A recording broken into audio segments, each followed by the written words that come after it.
আসসালামু আলাইকুম। Welcome back to my channel.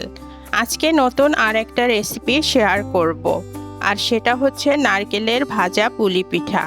এই পিঠাটি খেতে ভীষণ মজার। আমি যেভাবে খুব ঝটপট এবং সহজভাবে এই পিঠাটি বানাই সেটাই আপনাদের সাথে শেয়ার করছি। আমার রেসিপি ফলো করলে আপনারাও খুব ঝটপট এই পিঠাটি তৈরি করতে পারবেন। আশা করি রেসিপি সবার কাছে ভালো লাগবে। রেসিপিটি ভালো লাগলে একটি লাইক দিবেন এবং নতুন নতুন ভিডিও পেতে চ্যানেলটি সাবস্ক্রাইব করে পাশেই থাকবেন।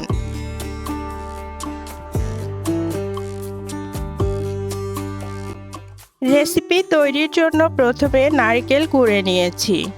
এবার পুর তৈরির জন্য প্যানে 2 কাপ নারকেল কোড়া দিয়ে দিলাম। আরও দিয়ে দিচ্ছি 1 কাপ গুড়।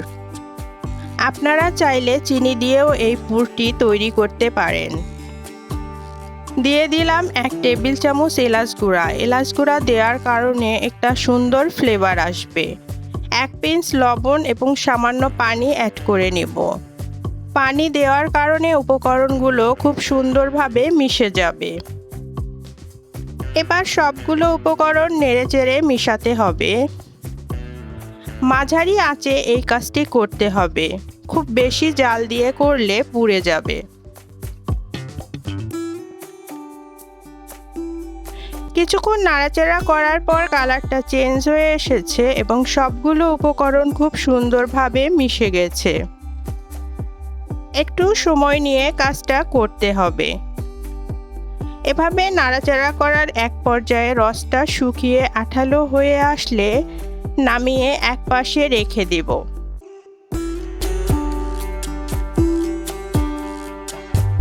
এখন চুলায় পাতিলে 1.5 কাপ পরিমাণ পানি দিয়ে দিলাম। পরিমাণ মতো লবণ এবং 1 টেবিল চামচ পরিমাণ তেল দিয়ে দিলাম। পানি ফুটে আসলে 1 কাপ চালের গুঁড়া এবং 1/2 কাপ ময়দা দিয়ে দিলাম। এবার একটা কাঠির সাহায্যে নেড়ে ঢাকনা দিয়ে ঢেকে 2-3 মিনিটের জন্য রেখে দিতে হবে। ঢাকনা তুলে এবার এটাকে অনবরত নেড়েচেড়ে সিদ্ধ করে নিতে হবে। হাতে নিয়ে চেক করে নিলাম একদম পারফেক্ট হয়েছে। এখন নামিয়ে নিয়ে এটাকে গরম অবস্থায় খুব ভালোভাবে মেখে নিতে হবে। একটু সময় নিয়ে খুব ভালোভাবে মথে মথে মাখাতে হবে।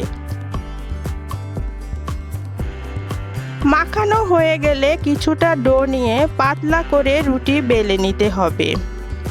আমি এখানে একটা বড় সাইজের রুটি বেলে নিচ্ছি।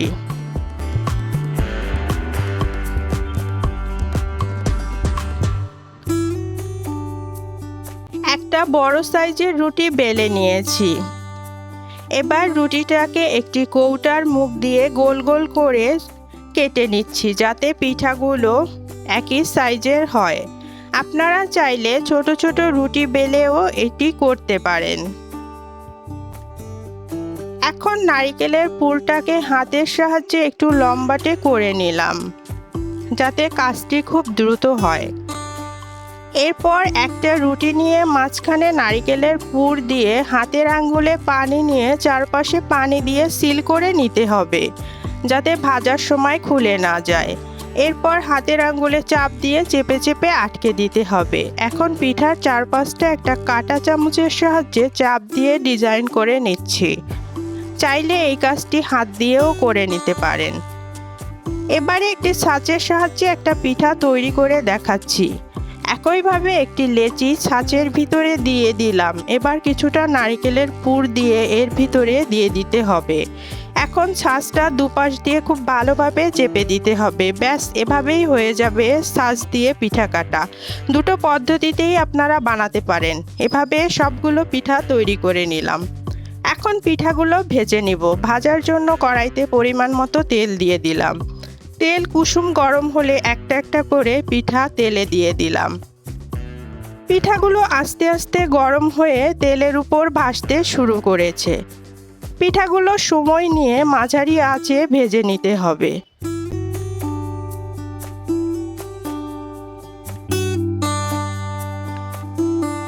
এভাবে খানিকক্ষণ সময় নিয়ে ভেজে নিতে হবে।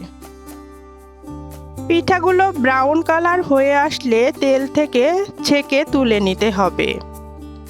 ব্যাস, বানানো হয়ে গেছে মচমচে নারকেলের পুলি পিঠা। আশা করছি আজকের রেসিপিটি ভালো লেগেছে। আর আমার রেসিপিগুলো ভালো লাগলে লাইক, কমেন্ট এবং শেয়ার করতে ভুলবেন না। আর অবশ্যই চ্যানেলটি সাবস্ক্রাইব করে পাশেই থাকবেন। আল্লাহ হাফেজ।